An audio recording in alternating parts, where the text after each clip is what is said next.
Ingesson Tor med J32B. Alltså den Lansen-version som användes för jaktuppgiften och som är försedd med en Draken-motor. Och nu har han en bit att flyga till Uppsala precis som de andra jetkärrorna. Kolla krafterna där nere. Egentligen så väger han då rätt mycket mer än han brukar göra vid en uppgift. Ska vi se hur långt ner han driver det. Han har klaff ut och ska han göra... Han kommer på lång höjd och passerar. Och för övrigt.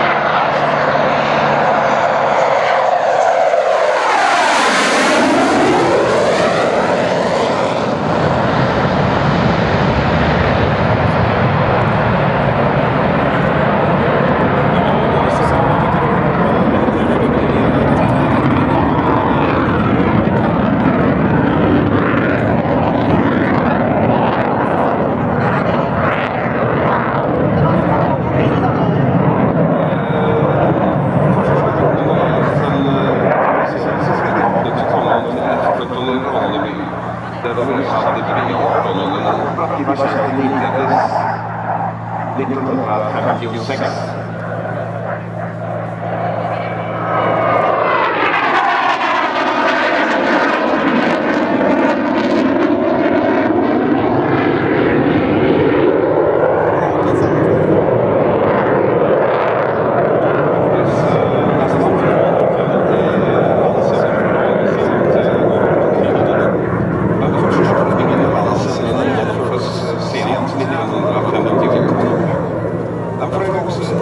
Först som attackversion, sen kom det en spaningsversion som till stor del liknade attackversionen.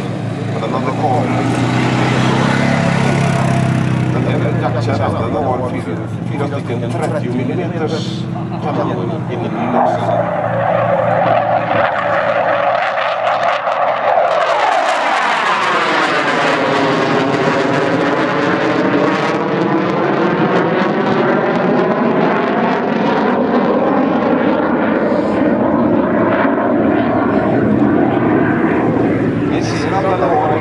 Som en bula som sitter under dörrarna.